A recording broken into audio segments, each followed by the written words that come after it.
Hello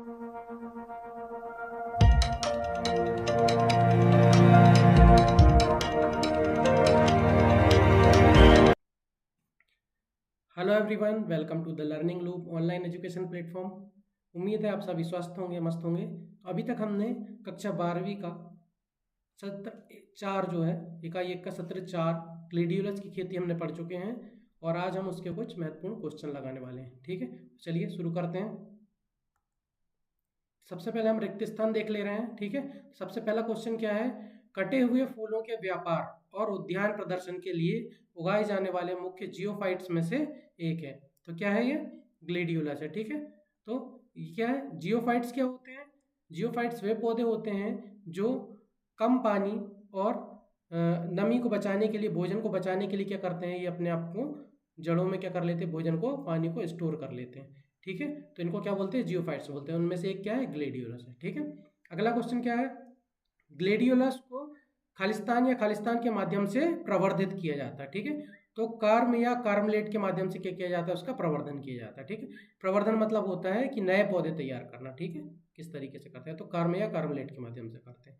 तीसरा क्या question? Gladiolus का पौधा जो है वो खालिस्तान तक कार्मलेट का उत्पादन कर सकता है। तो 1000 तक क्या कर सकता है? ये कार्मलेट का उत्पादन कर सकता है। ठीक है, ग्लेडियोलस के कार्म या कार्मलेट को कितनी सेंटीमीटर की गहराई तक लगाया जाता है? ठीक है, तो इसकी गहराई जो होती है वो 7 से 15 सेंटीमीटर की गहराई तक इसको लगाया जाता है। यदि कार्मलेट या कार्म का अगर आकार छोटा है तो 7 सेंटीमीटर की गहराई में लगाएंगे, यदि आकार बड़ा है तो 15 सेंटीमीटर की गहराई में इसको लगाया जाएगा। ठीक है, ग्लेडियोलस का एकल पौधा खालिस्तान विपणन योग्य स्पाइक्स और कितनी प्लांटेबल कार्म पैदा करता है? तो एक पौधा जो रहता है वो एकल विपणन योग्य स्पाइस को उत्पादन करता है। ठीक है, और इसमें कार्म कितने होते हैं? तो 1 से लेकर 3 कार्म जो है ये उत्पादन होते हैं।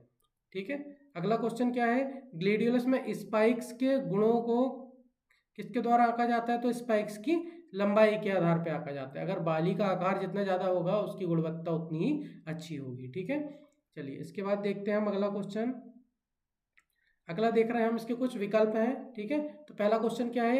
ग्लेडियोलस को खालिस्तान पसंद है। ठीक है, क्या पसंद है? पूरी तरह से छाया वाला मौसम, पूरी तरह से बरसात का मौसम, पूरी तरह से नम मौसम, या पूरी तरह से धूप वाला मौसम। ठीक है, तो हमने पहले पढ़े हैं ग्लेडियोलस को जो है क्या धूप वाला मौसम जो है वो ज़्यादा पसंद है। ठीक है, अगला क्वेश्चन क्या है? ग्लेडियोलस के लिए रोपण की गहराई जो है वो कितनी रखी जाती है? तो अभी हमने रिक्त स्थान में भी पढ़े हैं। ठीक है, रोपण की गहराई कितनी रहना चाहिए? तो 7 से 15 सेंटीमीटर की जो गहराई है वो रोपण की उपयुक्त होती है।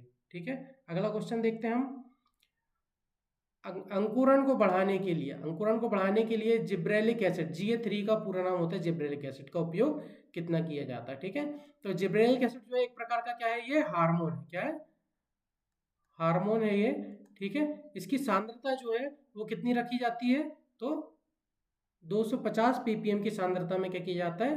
कर्म को भिगोया जाता है, जिससे उसका अंकुरण जो है वो बढ़ जाता है। ठीक है, अगला क्वेश्चन क्या है? अंकुरण को बढ़ाने के लिए GA3, NAA और काइनेटिन जो है ये तीनों क्या है? हार्मोन है। ठीक है, इनकी कितनी सांद्रता उपयोगी की जाती है?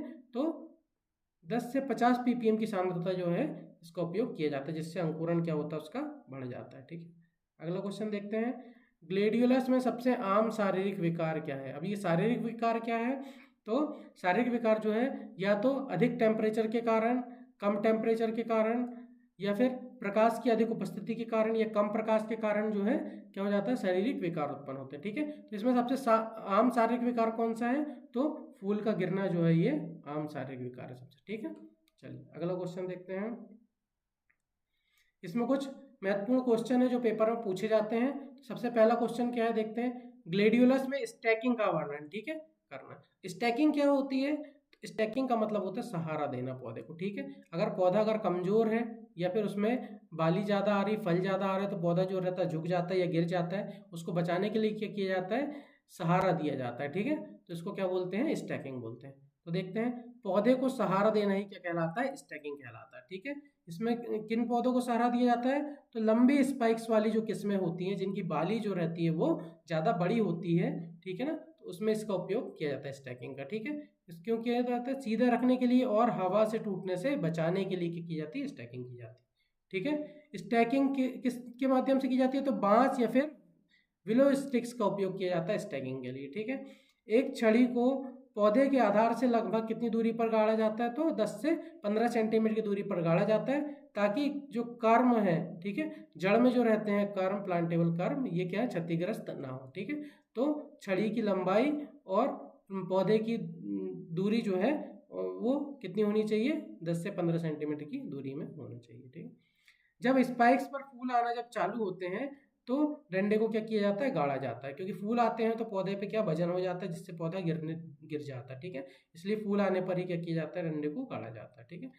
पहली बंधाई जो है वो की जाती है 30 से 40 सेंटीमीटर की ऊंचाई पर, और दूसरी बंधाई जो है वो की जाती है 50 से 60 सेंटीमीटर की ऊंचाई पर, ठीक है। पौधे की ऊंचाई के आधार पर ही उसकी क्या की जाती है? स्टैकिंग की जाती है। पहली बंधाई कब की जाती है? तो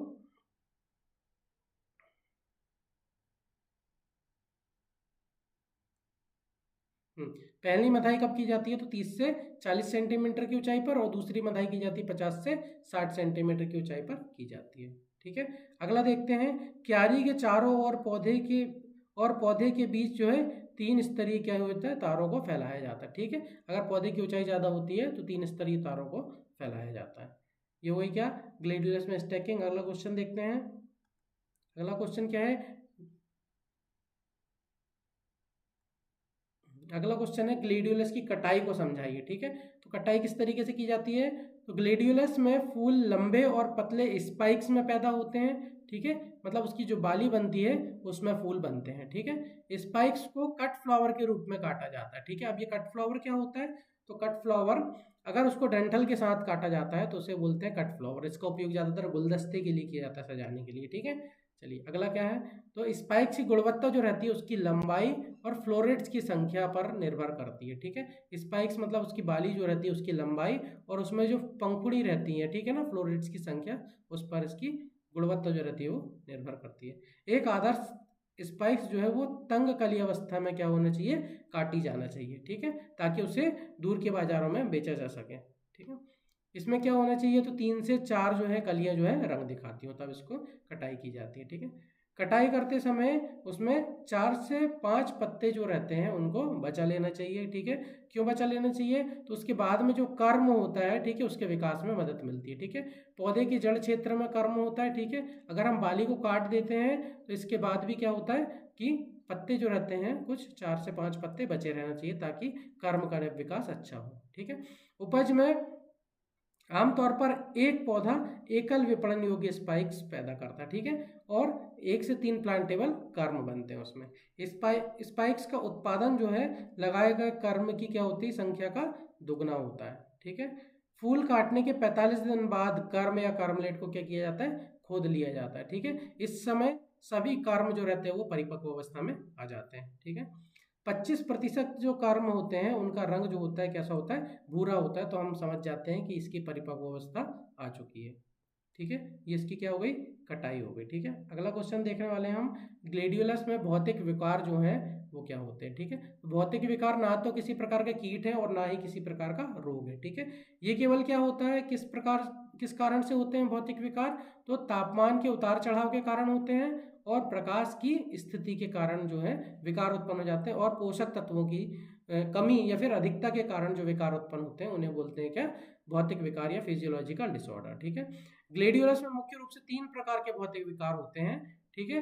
पहला क्या है? तो ग्लेडियोलस में पुष्प का गिरना, इसको क्या बोलते हैं? विस्फोट भी बोलते हैं, पुष्प का विस्फोट होना या फिर उसका अंधापन, ठीक है। इसमें क्या होता है? तो ये सबसे आम शारीरिक विकार है, ठीक है। मतलब ज्यादातर ये विकार देखा जाता है पौधे में, ठीक है। क्यों होता है? तो खराब रोशनी की स्थिति के कारण क्या होता है? सर्दियों के मौसम में ज्यादातर ये देखा जाता है, ठीक है। ग्रीन हाउस में ज्यादातर क्या होता है? एंटी ऑलिडेट जो पौधे देखे जाते हैं, इसमें क्या होता है? पौधे जो है प्रकाश की तलाश में क्या हो जाते हैं? लंबे और पतले हो जाते हैं, ठीक है। और ये किसके कारण होता है? तो ज्यादातर ऑक्सीजन के कारण होता है। ऑक्सीजन एक प्रकार का क्या होता है? हार्मोन होता है, जो क्या है पौधे के जो बढ़ने वाले भाग रहते हैं वहां पर पाया जाता है, ठीक है। और जब ये पौधा बढ़ता है तो ऑक्सीजन जो है वो प्रकाश की ओर बढ़ता है, ठीक है। प्रकाश जहां पर दिखता है वहीं पर पौधा क्या होता है? बढ़ता है। और प्रकाश जब नहीं मिलता पौधे को तो ये ऑक्सीजन उसकी तलाश में क्या होता है? पौधे जो रहते हैं वो लंबे और पतले हो जाते हैं, ठीक है। और क्या होता है इसके कारण? पौधा जो रहता है वो पीला पड़ जाता है। ये क्या हो गया, ग्लैडियोलस में पुष्प का गिरना। ठीक है, अगला विकार क्या है, तो फ्लोराइड्स की चोट जो है, ये अगला विकार है। यह बहुत ही सामान्य घटना होती है। ये किस कारण होती है, तो फ्लोरीन की क्या होती है, विषाक्तता के कारण फ्लोराइड्स की चोट होती है। इसमें क्या होता है, तो पत्ती पर क्या होता है, टिप बर्न होता है, मतलब पत्ती का जो, पौधे का जो ऊपरी भाग होता है, तो ये क्या हो जाता है, झुलस जाता है। ठीक है, और पौधा बढ़ नहीं पाता आगे। इसके फ्लोराइड्स की चोट, ये विषाक्तता को कम करने के लिए क्या करना चाहिए, तो 5% चूना या फिर मैग्नीशियम सल्फेट का क्या करना चाहिए, छिड़काव करना चाहिए, जिसके कारण क्या, फ्लोरीन की जो विषाक्तता है वो कम हो जाती है।